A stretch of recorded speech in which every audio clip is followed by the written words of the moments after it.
Thank you, Marlene. Thank you, Diana, who I think is not here at the moment, for the invitation. Thanks to Lilia for the organization. And as Marlene already said in her introduction, I'm not a Central Asianist. I have worked on the Volga region in Russia. But it is a pleasure to be in the company of people who are interested in what we often think of as peripheral regions of the Soviet Union, which is often, I think, ends up being anywhere where there is a population that's not predominantly Russian. So it is actually maybe more than the periphery of the entire Soviet Union. Maybe also, as a point of connection, some people in the Volga region like to think of themselves as the center of Europe. So the center of Europe and the center of Asia tend to maybe have some connections between them. So in this paper, I am looking at sermon texts that are preserved in the archives of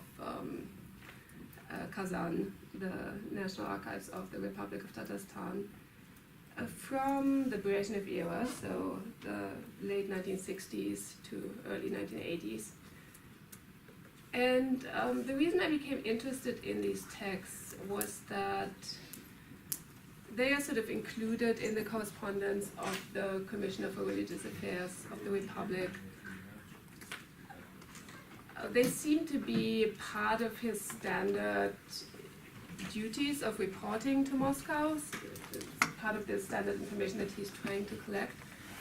But they are left largely without huge commentary, and that for me was a contrast to discussions that I've seen in archival documents from the Khrushchev era,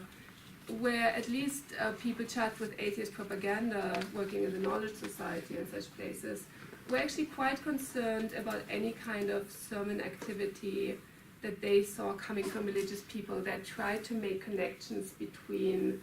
modern Soviet culture and religious traditions, because they saw that as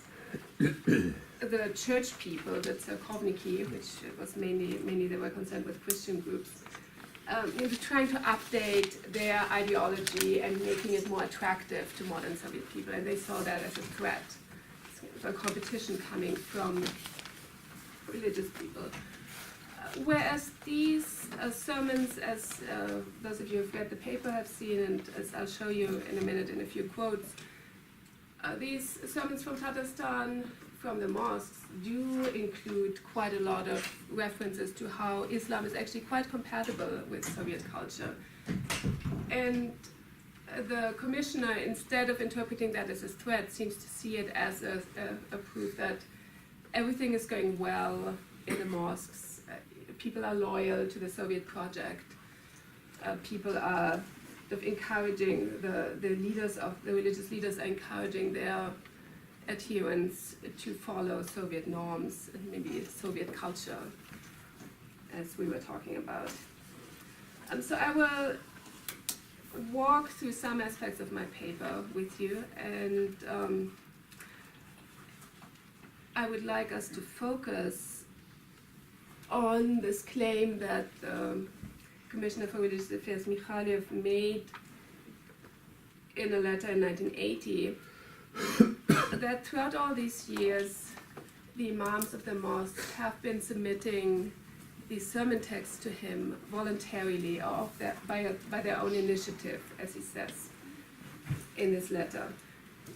And as someone who's really interested in archival documentation and how certain forms of religious activity became legible to the Soviet state through documentation, that claim has intrigued me, and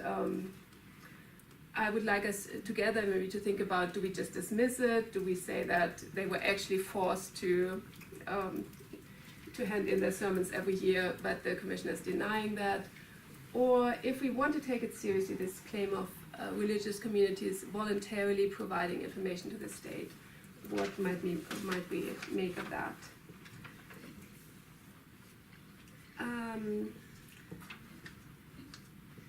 So just a little bit about Islam in Tatarstan. In the 1960s, you have 11 functioning mosques in all of the Tatar ASSR, 2 of which were in the cities of Kazan and Chistopol, and 9 were rural mosques in villages. You also have a great spread of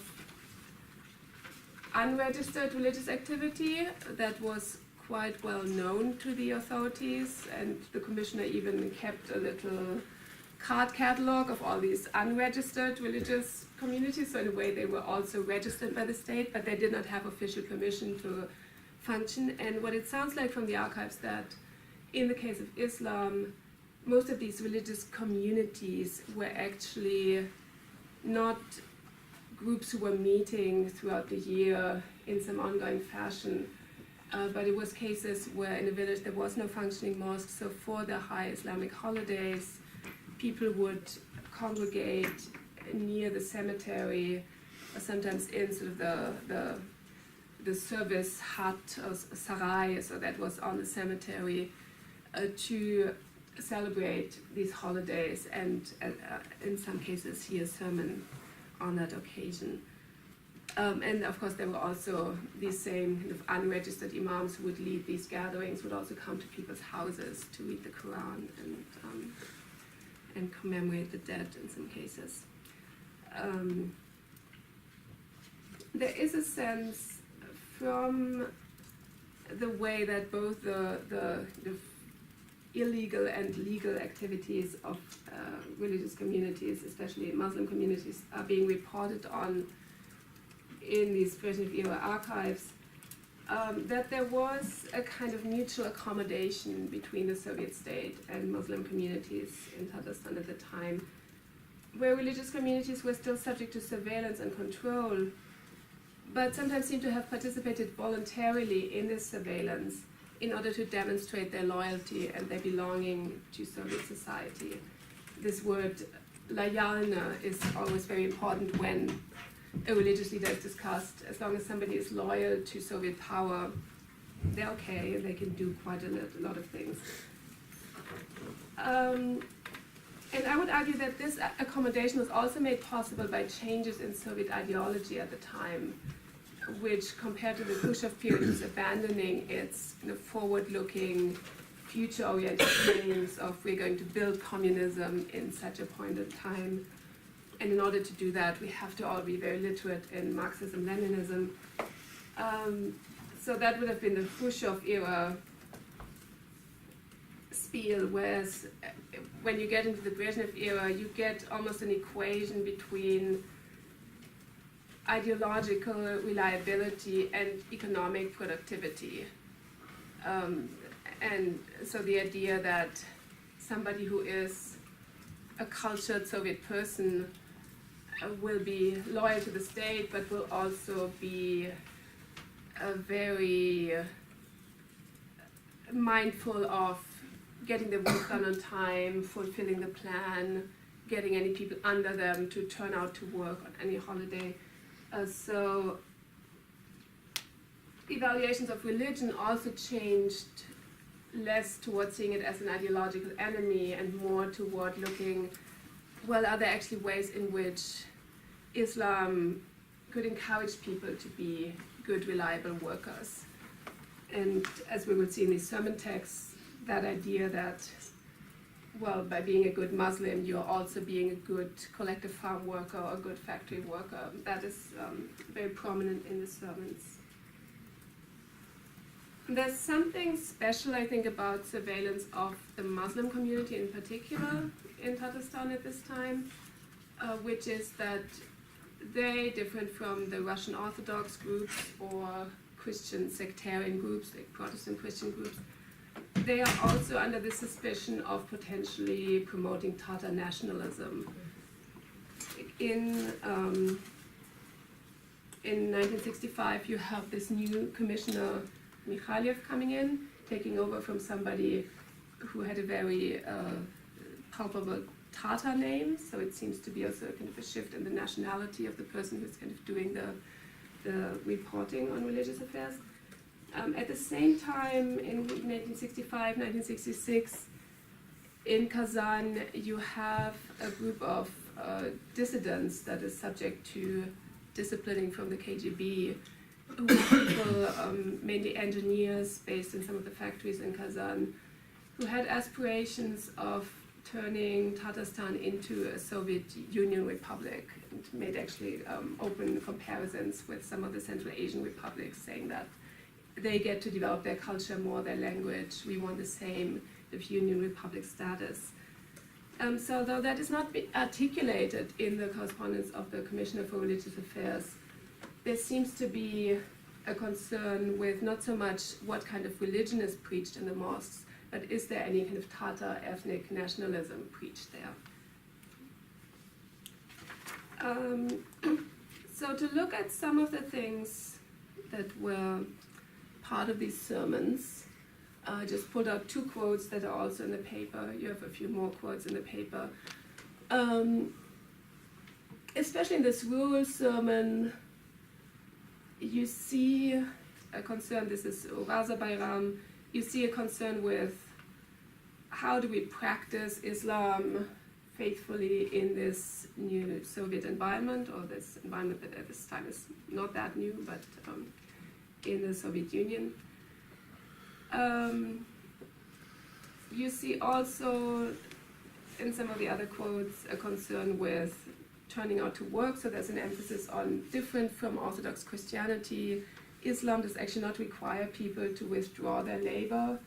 on religious holidays, but you can come to the Friday prayer and then go right back to work, and it doesn't disrupt the workflow in the same way that that the local Christian traditions were often criticized for doing. And then especially for the sermons for Korban Bayram, which commemorates the near sacrifice of Isaac by Abraham, there's a theme on parent-children relations, which sort of comes with the holiday, although of course it's the Quranic example itself maybe does not present the best positive example of relations of a father to his child. But there's this theme of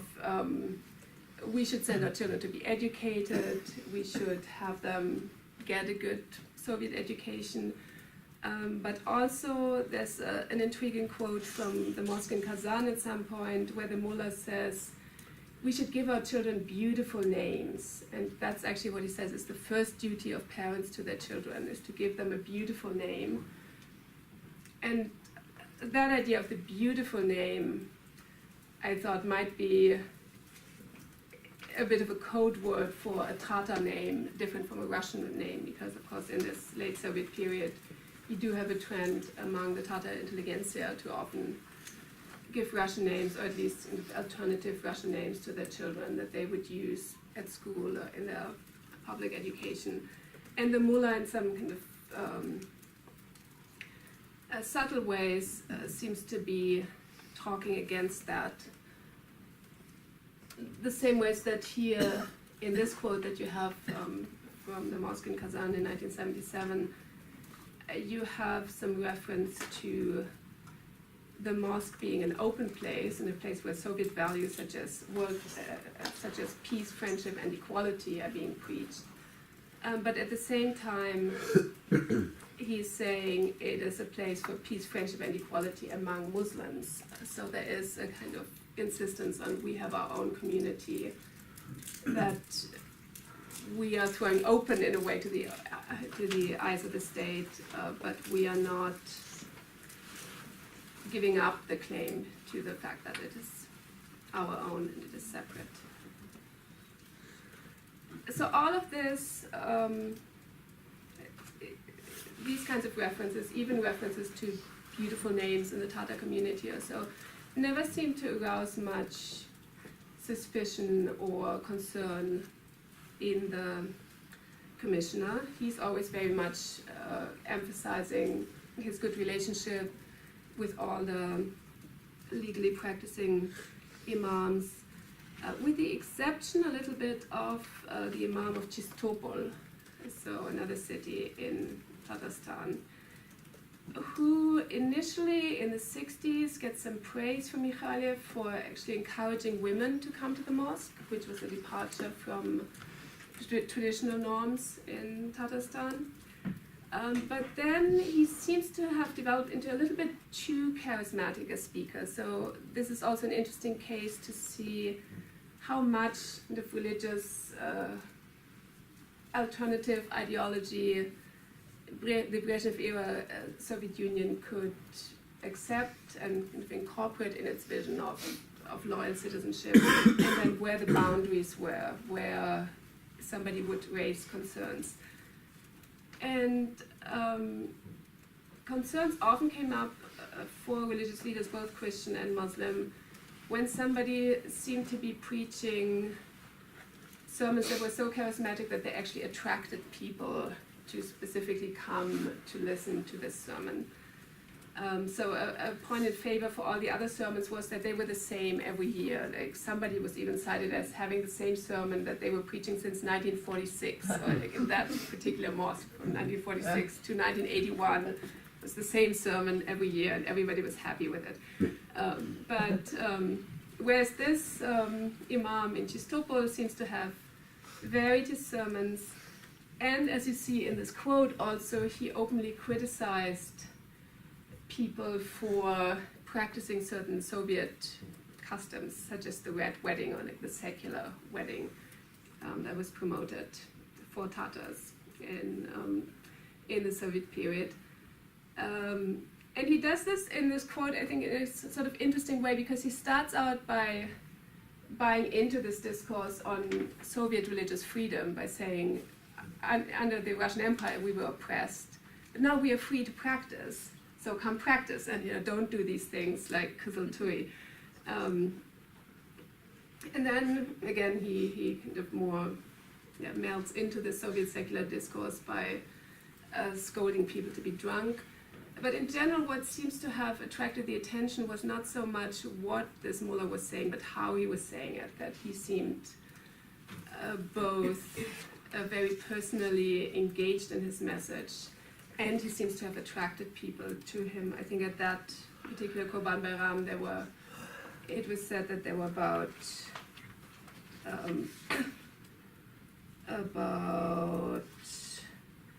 1,000 people who came to the mosque on the actual holiday, and several hundreds building up to the holiday. And I'm not sure from my archival research how the story of this imam ended, but there was an attempt to replace him in 1981, and some protests from his religious community against that. So to sum up, I would like to come back to this question of why might religious communities have submitted these sermon texts voluntarily. And one answer is, of course, that they would have expected to be under surveillance anyway, so they would expect to have somebody in the congregation kind of taking notes, reporting, so they might have preferred to actually submit their own text to make sure that it was transmitted in a way that they would prefer to have it transmitted.